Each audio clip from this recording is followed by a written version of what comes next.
நினைத்தாலே இனிக்கும். வணக்கம், நான் சினிமா ரசிகன். இது நினைத்தால் இனிக்கும். 1961 ஒரு சிவாஜி கணேசன் நடித்த படம் ரிலீஸ் ஆகுது. பாவ மன்னிப்பு. மறக்கவே முடியாது. ஒரு செம்ம இன்ட்ரெஸ்டிங்கான ஒரு மூவி. சின்ன வயசில் டிவியில் ஒளியும் பார்க்கும்போது வந்த நாள் முதல் இந்த நாள் வரை வானம் மாறவில்லைன்னு ஒரு பாட்டு வரும் பாருங்க. அது இன்னும் கூட பசுமையாக நினைவு இருக்குது. சின்ன வயசில் பார்த்து ரசிச்சது. அந்த படத்துடைய கதை என்ன அப்படின்னு பார்த்தீங்கன்னா, செஞ்ச பாவத்துக்கு மன்னிப்பு, அது மாதிரியான ஒரு லைன் தான் அது. சிவாஜி கணேசன், ஜெமினி கணேசன், அப்புறம் எம்ஆர் ராதா, சாவித்திரி, தேவிகா இவங்கெல்லாம் நடிச்சிருப்பாங்க. இந்த படத்துடைய கதை என்ன அப்படின்னா, டிஎஸ் பாலையா எம்ஆர் ராதாவுடைய டிரைவராக வேலை செய்கிறாரு. எம்ஆர் ராதா ஒரு வைர வியாபாரி.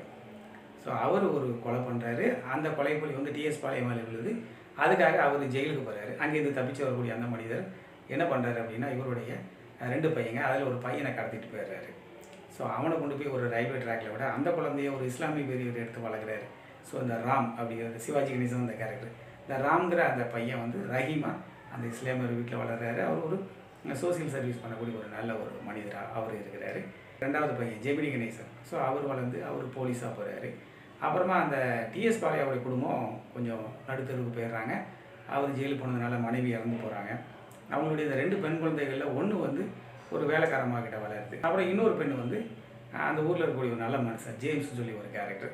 ஸோ அவர்கிட்ட அந்த குழந்தை வளருது. அந்த கிறிஸ்தவ குடும்பத்தில் வளரக்கூடிய தேவிகா சிவாஜி கணேசனுக்கு ஜோடியாகவும், அதே போல் இந்த எம்ஆர் ராதா வீட்லேயே வேலை செய்யக்கூடிய அந்த வேலைக்காரமாகக்கூடிய மகளாக வரக்கூடிய அந்த கேரக்டர் சாவித்திரி, அவங்க ஜெமினி கணேசனுக்கு ஜோடியாக வரவும் அந்த கதைகளை அமைச்சிருப்பாங்க. ஸோ இந்த 4 பேரும் கிளைமேக்ஸில் யாருன்னு ஒருத்தருக்கு தெரிகிற மாதிரி இந்த விஷயங்களை கொண்டு போய் கிளைமேக்ஸில் ஒரு சுமூகமாக அந்த படத்தை முடிச்சிருப்பாங்க. இதில் சிவாஜி கணேசன் வந்து எம்ஆர் ராதாவால் பாதிக்கப்படுறது, தன்னுடைய பையன் தான் அவருன்னு தெரியாமல் அவருடைய முகத்தில் ஆசிட் ஊற்றுறது, இந்த மாதிரியான இந்த எம்ஆர் ராதாவுடைய பெர்ஃபார்மன்ஸு, அது சிவாஜி கணேசன் வந்து அவ்வளோ ஒரு தன்மையாக நடிச்சிருப்பார். மனுஷன் ரொம்பவே ஒரு சூப்பரான கேரக்டர். அவர் எம்ஆர் ராதா பின்னி படல் எடுத்துருப்பார் நடிப்பில். அவருடைய ஆரம்ப காட்சியில் அவரை காட்டும்போது கோயிலில் சாமி கும்பிட்டு வருவார். இப்போ ஒருத்தர் பிச்சை கேட்பார். அப்போ அவர்கிட்ட நீ என்ன பாவம் பண்ணியோ அப்படி கஷ்டப்படுறீன்னு சொல்லிட்டு அவர் பேசுறது, இந்த மாதிரி நிறைய நக்கல் நையாண்டியெல்லாம் பேசுவார். ரொம்ப இன்ட்ரெஸ்டிங்காக இருந்தது இந்த படத்தில் அவருடைய நடிப்பு. அதே போல் ஜெமினி கணேசன் வழக்கம் போல் அவருடைய நடிப்பு நல்லாயிருக்கும்.